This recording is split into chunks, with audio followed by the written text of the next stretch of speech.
Hello दोस्तों, कैसे हैं आप सब। Welcome back to the channel Pooja Rastogi blogs. तो दोस्तों, ब्लॉग की शुरुआत हो रही थी यहाँ पर आज कपड़े धोने से। आज का मेरा ब्लॉग पूरा मेरा रूम का होने वाला है। रूम का मैं इसलिए बोल रही हूँ क्योंकि ध्रुव के बर्थडे से 2-3 दिन पहले से लेके अभी हवन तक काफ़ी सारा काम मेरा पेंडिंग चल रहा था, जिसमें मेरी अलमारी वगैरह जो थी बहुत ज़्यादा मैस्ड अप हो चुकी थी। ध्रुव की बहुत ज़्यादा मैस थी और थोड़ा सा रूम भी मैंने डीपली क्लीन नहीं किया था काफ़ी टाइम से। और कपड़े भी बहुत सारे थे तय करने के लिए और सुखाने के लिए, प्रेस करने के लिए। तो बस आज सोचा था कि यही काम करना है। दूसरा, मेरी तबीयत भी ख़राब है, तो इस वजह से मैं और कुछ काम ना तो करना चाह रही थी, क्योंकि ये काम मैं किसी के ऊपर छोड़ नहीं सकती हूँ। ये मेरे पर्सनल काम है, तो इसी वजह से मैंने सोचा कि आज अपना रूम ही देख लेती हूँ। धीरे धीरे जितना काम मैं कर सकती हूँ उतना ही काम करूँगी, एक्स्ट्रा लोड मैं ले ही लूँगी। अब ध्रुव के साथ साथ अभी फ़िलहाल ये है कि मेरी भी तबीयत ठीक नहीं है, क्योंकि ध्रुव के बर्थडे से 3-4 दिन पहले से बहुत ज़्यादा हाल मेरा ऐसे ही चल रहा था, रूटीन ऐसे ही चल रहा था कि बिल्कुल भी आराम नहीं मिल पा रहा था। प्लस फिर घर में जाप चल रहा था, फिर उन 4-5 दिनों में बिल्कुल भी रेस्ट नहीं मिला। देन फिर हवन हो गया, उस दिन पूरा मैं आराम नहीं कर पाई, क्योंकि आप लोगों ने देखा था कि 2-3 घंटे ही मैं ठीक से लेट पाई थी। उसमें भी मैंने अपना रूम का काम किया था और बाकी फिर ध्रुव को देखा था। इस वजह से जो काम पेंडिंग चले आ रहे थे वो तो थे ही, प्लस तबीयत और ज़्यादा बिगड़ गई। और ध्रुव के साथ साथ अब मैं भी बीमार चल रही हूँ, खांसी हो रही है, कोल्ड है काफ़ी हद तक। और दिक्कत यह है कि थकान बिल्कुल भी ख़त्म नहीं हो रही, बॉडी बिल्कुल ऐसी हो रही है कि जान नहीं है ज़रा सी भी। तो मैं पूरा दिन कोशिश यही करती हूँ कि धीरे धीरे जितना काम हो सकता है सिर्फ उतना ही काम करूँ, एक्स्ट्रा काम मैं अपने ऊपर ना डालूँ। बेडशीट वगैरह मैंने ठीक कर दी थी, कपड़े मैंने एक लोड के डाल दिए हैं, एक लोड के ही कपड़े रहेंगे। बाकी अभी ध्रुव की अलमारी में से अगर मुझे कोई कपड़ा ऐसा नज़र आया कि वो धुलना है या गंदा मैंने ऐसे ही रख दिया होगा जल्दीबाजी में, तो फिर वो निकाल कर मैं धो दूंगी। अभी फ़िलहाल जितना भी सामान मैं निकाल सकती थी इधर उधर से, वो सारा निकाल कर मैंने अभी ऊपर रख दिया है अलमारी के, क्योंकि ये ध्रुव का ही सामान है सारा। प्लस उसमें कपड़े इतने ज़्यादा हौच पौच हो रहे थे, तो बस यही सोच कर आज मैंने ये अलमारी फैला दी। इसकी फैलाई भी नहीं कह सकते, जितना हाँ मैं समेट सकती थी, इसको सेट कर सकती थी, उतना ही किया है। एक्स्ट्रा मैंने कुछ भी नहीं फैलाया। हाँ, लेकिन सारे कपड़े मैंने बाहर निकाल दिए थे।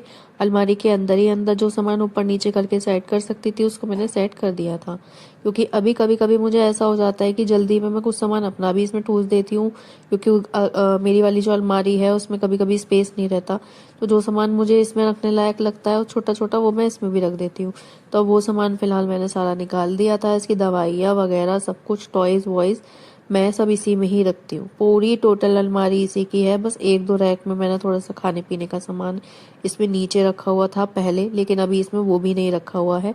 सिर्फ अब इसकी दवाइयाँ हैं, 1-2 सामान वैसे हैं डब्बे वगैरह, तो जो इसमें सेट आराम से हो जाते हैं। पहले मैं आयरन वगैरह भी इसी में रखती थी, लेकिन अब मैंने वो भी हटा दिया इसमें से, क्योंकि धीरे धीरे इसका इतना ज़्यादा सामान बढ़ता जा रहा है कि मैं आप लोगों को बता नहीं सकती। प्लस हर बार मैं मार्केट जाती हूँ तो 1 जोड़ा 2 जोड़ा मैं ले आती हूँ, कभी भाभी जाती है तो वो ले आती है। और अब बर्थडे पे भी इसके 4-5 जोड़ी कपड़े आ गए हैं नाना करते करते। तो बस यही था कि इनको रखने के लिए भी जगह बनानी पड़ेगी। यहाँ अलमारी के जितने कपड़े थे इसके, वो मैंने सारे निकाल कर बेड पर डाल दिए हैं। यहाँ बैठकर ठीक करने का कोई फ़ायदा मुझे नज़र नहीं आया। आराम से ऊपर बैठकर मैं बेड पर ही इनको ठीक से लगा दूंगी। कुछ भी कपड़ा जो भी मुझे समझ में आएगा यूज़ करने का नहीं है, वो सारे कपड़े मैं हटा दूंगी यहाँ से, क्योंकि अब आप चाहे बीमार हो चाहे कुछ भी हो, लेकिन जो आपके अपने खुद के काम है एटलीस्ट वो तो आप करेंगे ही करेंगे। तो जो काम मैंने पेंडिंग छोड़ रखे थे आज बस मैं उनको ही निपटाने की कोशिश कर रही हूँ। अब ये वाला जो लोड है ये धुल जाएगा, देन उसके बाद अगर कुछ और कपड़े निकले तो मैं दूसरा लोड लगा दूंगी। वरना लास्ट वाले लोड में मैंने 3-4 बेडशीट्स धोई हैं, बाकी 3-4 दिन के कपड़े थे वो धोए थे। वो सारे अभी स्टैंड पर ही सूख रहे हैं, जिस पर प्रेस नहीं हुई है, अभी फोल्ड नहीं हुए हैं।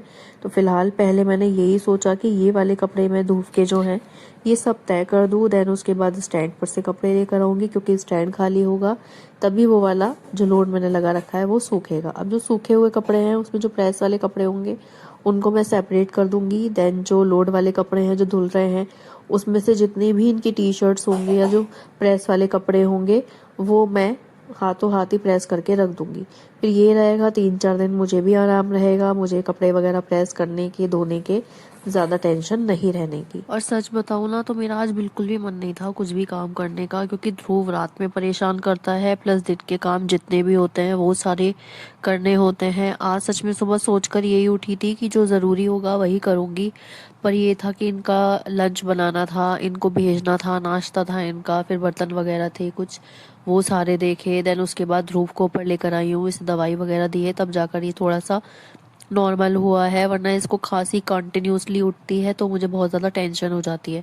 अब या तो इसका इफ़ेक्ट कह लीजिए या मेरी इम्यूनिटी वीक कह लीजिए, कि इसके जैसे ही कांटेक्ट में आई हूँ तुरंत एक तो मुझे कोल्ड हो गया था, देन उसके बाद मेरे को खांसी होने लगी एकदम। और जब तक कोल्ड और कफ रहता है तब तक बॉडी बिल्कुल ऐसी रहती है कि आपको हरारत हरारत सी फील होने लगती है, तो सेम वही हो रहा है। फीवर ठीक से हो भी नहीं रहा और ठंड भी इतनी ज़्यादा लग रही है, मतलब ठंड चढ़ के जैसे बुखार चढ़ता है ना, वो वाली कंडीशन है इस टाइम मेरे साथ।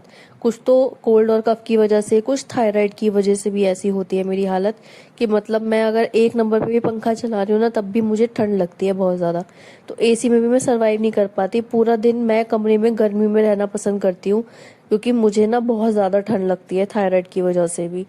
अब ध्रुव की अलमारी हो चुकी है सेट, उसका जो जो सामान ज़रूरी था वो मैंने सारा एज इट इज़ रख दिया है। इसमें डायपर्स वगैरह थोड़े से ख़त्म हो रहे हैं, तो जितने बचे हुए थे वो मैंने पैकेट से बाहर निकाल कर ऐसे ही अलमारी में रख दिए हैं, ताकि स्पेस थोड़ा सा बच जाए उसे। अभी जितने टॉयज इसमें रह सकते थे वो मैंने रख दिए हैं, बाकी इधर उधर जो साइड ड्रॉर्स इन्होंने बनवाई हैं, साइड स्टूल बनवाए हैं, उसमें भी इसके काफ़ी सारे टॉयज रखे हुए हैं। बल्कि एक वाला जो इधर टीवी के पास जो रखा हुआ है ना ड्रॉर, इसमें तो परमानेंटली इसके ही टॉयज रखे हुए हैं, क्योंकि टॉयज अभी इसके जैसे जैसे ये बड़ा होता जा रहा है वैसे वैसे से समझ में आने लगी है कि हाँ अब टॉयज भी चाहिए होते हैं, तो ये जहाँ भी जाता है वहीं से टॉयज लेके आ जाता है। अब लगभग मेरा कपड़ों का काम एक तरफ से ख़त्म है, क्योंकि अभी फैला हुआ नहीं है, तो मैंने सोचा कि अभी फ़िलहाल सबसे पहले पोछा लगा देती हूँ। अब ये जो शूज़ रखे हुए हैं बाहर, ये थोड़े से ऐसे शूज़ हैं कि या तो मैं पहनती नहीं हूँ, जैसे एक मेरे ये ब्लैक वाले रखे हुए हैं, और जो 2 शूज़ हैं ये हस्बैंड के हैं, एक पे पॉलिश होनी है और एक ये धुलने हैं। अब इनको रखने के लिए मेरे पास स्पेस नहीं है, मैं अलमीरा लाने की सोच रही हूँ बहुत टाइम से कि शू रैक एक मैं ले लेती हूँ। जिस टाइप की ध्रुव की अलमीरा है इसी टाइप की मैं एक शू रैक लाने की सोच रही हूँ। तो अभी फ़िलहाल अपने 2 शूज़ जो हैं वो मैं धो लूँगी, अपने और एक इनके। और जो ये वुडलैंड वाले शूज़ हैं ये पॉलिश होते हैं, तो ये शोरूम पर ही जाकर पॉलिश करवा कर ये लेकर आएंगे, तो इनको मैं पॉलीथीन में करके रख दूँगी। अब यहाँ ध्रुव को ये था कि भाई मम्मी बहुत देर हो गई, मुझे गोदी में ले लो, तो अब ये गोदी में लद कर ये मुझसे सारा काम करवा रहे हैं मेरे साथ। तो यहाँ अभी मेरी गोदी में आ गया था, और अब सच बताऊँ तो इसकी तबीयत ख़राब हो रही है, इसे दवाई पिलाई थी ना मैंने, तो इसको आ रही है नींद।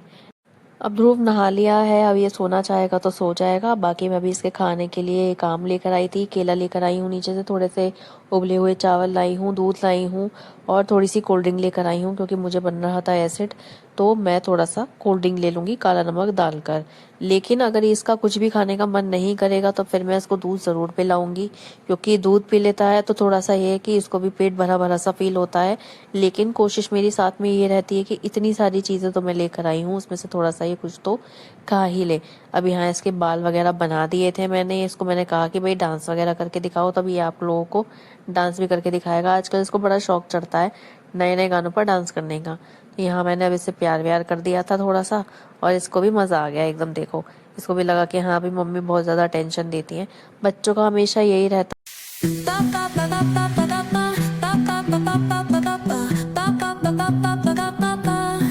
Soy arena, oh so bright. Baila conmigo toda la night. El ritmo suena, can you feel? Move your body, it's so real. Vuélvete loco, don't stop now. Sigue el ritmo, I'll show you how. Fuego en el aire, burning high. Feel the heat bajo el sky. Baila, sin parar. Shake your body, shine like star. Baila, en el mar. Keep it going, no queda igual.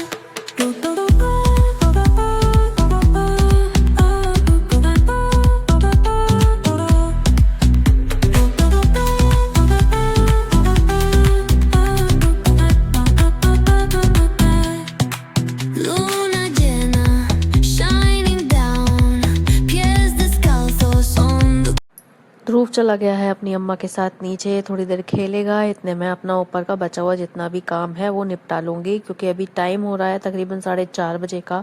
और आप लोग यकीन नहीं मानेंगे, तकरीबन मुझे लगे हो गए 3 से 4 घंटे। मैं 12:30 बजे करीब ऊपर आ गई थी, 5-7 मिनट ही लेटी हूँ मैं। और उसके बाद तब से मैं लगी हुई हूँ, धीरे धीरे सारे काम निपटा रही हूँ।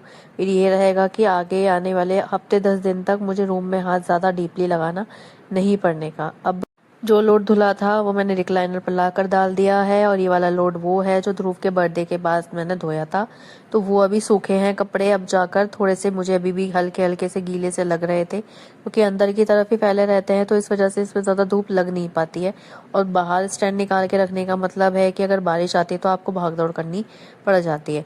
इसीलिए जब से बारिश का मौसम चल रहा है तब से मैं कोशिश यही करती हूँ कि इस पर एक बार आयन मार दूँ, देन उसके बाद इनको स्टैंड के अंदर फैला दो। अब यहाँ ये 3-4 बेडशीट थी जिसकी वजह से ये मशीन लगाई गई थी, कुशन कवर थे जो मुझे धोने थे, तो ये सारे अब मैं तय करके आराम से रख दूंगी। इसमें बहुत सारे कपड़े ऐसे हैं जिन पर प्रेस लगनी है, जैसे मेरे सूट थे या कुछ वैसे कपड़े थे जो मेरे हस्बैंड पहनते हैं, तो वो सारे कपड़े अब मैं आराम से प्रेस करने के लिए बैठ गई थी। कुछ सूखे कपड़े हैं, कुछ गीले कपड़े मैं बाद में प्रेस करूंगी।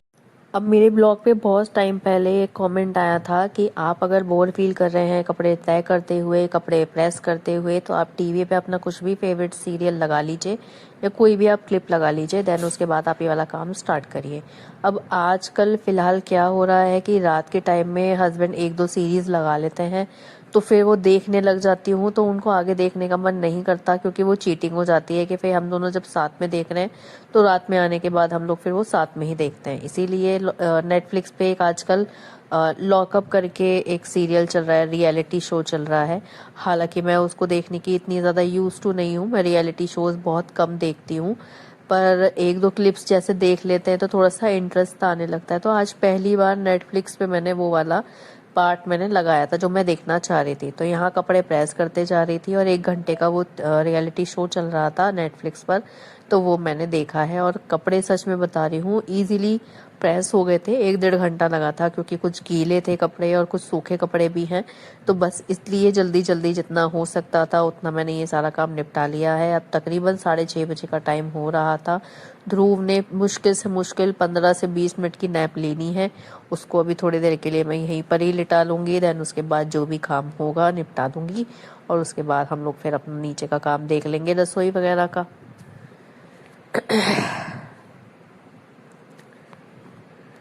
अब रात के खाने का अभी फिलहाल ऐसा कुछ सोचा नहीं है, लेकिन सोचना पड़ेगा। काफ़ी दिनों से बहुत ज़्यादा हैवी खाया जा रहा है, पूरी कचौरी और पराठे वगैरह बन जाते हैं या राजमा वगैरह बन जाता है, और अभी बीच में कड़ी भी बन गई थी सावन शुरू होने से पहले। तो ऐसा हो गया है काफ़ी दिनों से कि हैवी हैवी ही चल रहा है। तो मेरा मन था अंदर से पर्सनली कि मैं मूंग की दाल की खिचड़ी बनाऊंगी। अब पतिदेव जो खाते हैं वो खाते हैं दलिये वाली, और जो बाकी सब खाते हैं वो चावल वाली खाते हैं। तो मैंने भी यही सोचा था कि कुछ भी हल्का बनेगा, लेकिन हल्का ही बनाऊंगी, क्योंकि दाल चावल भी हल्के नहीं रहते हमारे यहाँ के, क्योंकि चटपटा खाते हैं तो वो भी मसालेदार हो जाते हैं और हैवी हो जाते हैं।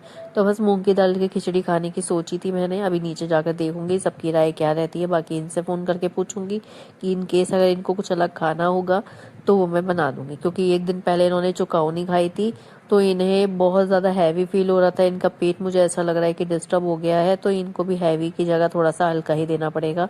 तो बस यही सोचकर अभी फ़िलहाल मैं बैठे बैठे अपना दिमाग घुमा रही थी कि शाम के खाने में मुझे क्या बनाना है। अब जितने भी सूखे हुए कपड़े थे वो सारे मैंने उठाकर रख दिए हैं, और सारे ही प्रेस हो चुके हैं। वो अलमारी में सेट करने के लिए मुझे अलग से टाइम निकालना पड़ेगा। अब बारी थी आज के कपड़ों की, जो मैंने आज धोए हैं, तो उन पर भी एक हाथ प्रेस का लगा दूंगी, और उसके बाद जितने भी कपड़े होंगे ये सब मैं स्टैंड के ऊपर हैंग कर दूंगी। अब ध्रुव आया था अपनी ताई के साथ नीचे से ऊपर, क्योंकि अभी मैंने उसको नीचे भेज दिया था, सोने का समय हो रहा है उसका। लेकिन अब मैं सुलाऊंगी नहीं, क्योंकि बहुत ज़्यादा लेट हो गया है। तो मैं उसको सुलाने की जगह थोड़ा सा ये कि खेलेगा तो मैं खिला दूंगी, अगर सोने की कोशिश रहेगी तो वो सो जाएगा। लेकिन उसको नींद इतनी ज़्यादा आ रही थी कि भाई वो सो गया थोड़ा सा अपना फ़ोन वगैरह देखकर। कोशिश मेरी यही रहती है कि फ़ोन मैं ना दिखाऊं, लेकिन अगर किसी चीज़ के ऊपर बिगड़ गया है या गुस्सा आ रहा है उसे, तो फिर 5-7 मिनट के लिए मुझे फ़ोन उसको देना ही पड़ता है। आप चाहे कितनी भी कोशिश कर लीजिए कि हम ये नहीं करेंगे वो नहीं करेंगे, लेकिन कभी ना कभी ऐसी सिचुएशन आ ही जाती है कि आपको वो सारे काम करने पड़ते हैं। अब एक एक करके जितने भी कपड़े थे वो सारे मैंने इसी तरह से प्रेस करके बेड के ऊपर ही फैला दिए थे। और अब बारी थी इनको स्टैंड पर रखने की, तो विद्युत आया हुआ था मेरे पास, तो स्टैंड मैंने उससे ही अंदर मंगवा लिया था। अब ये देखिए इस तरह से मैं सारे कपड़े फैला दूंगी, इनमें हवा भी लग जाएगी और आराम से ये अब सूख भी जाएंगे। और मुझे बाद में इनको तय करके प्रेस करने की ज़रूरत भी नहीं पड़ने की, क्योंकि फिर ये प्रेस करे हुए ही रहेंगे। बस तय करके मुझे आराम से इन्हें हैंगर में ही हैंग करना है। आप लोग प्लीज़ माइंड मत करिएगा, नाक बंद है मेरी, कुछ का कुछ वर्ड निकल रहा है, तो हो सकता है कि कुछ ऊपर नीचे हो जाए, लेकिन फिर भी मैंने कोशिश करी है बहुत आराम से रुक रुक कर इस वॉइस ओवर को करने की। तो दोस्तों आज का ये ब्लॉग मेरा यहीं पर ही ख़त्म होता है। आई होप आप लोगों को मेरा ये ब्लॉग पसंद आया होगा। मिलती हूँ आप सबसे अगले ब्लॉग में, तब तक के लिए आप लोग सब अपना ध्यान रखिएगा और अपना प्यार इसी तरह से देते रहिएगा। आशा करती हूँ आप लोगों को आने वाले ब्लॉग्स पसंद आएंगे और मैं भी पूरी कोशिश यही करती हूँ कि कभी ना कभी ऐसी चीज़ मैं शेयर करूँ आप लोगों के साथ जो आप लोगों को पसंद आए। बाकी आप नेक्स्ट वीडियो किस टॉपिक के ऊपर देखना पसंद करेंगे वो आप मुझे कमेंट में बताएंगे, तो मैं आप लोगों को उसी टॉपिक के ऊपर वीडियो बनाकर शेयर करूँगी। तो दोस्तों मिलती हूँ आप सबसे अगले ब्लॉग में, तब तक के लिए bye bye, see you soon.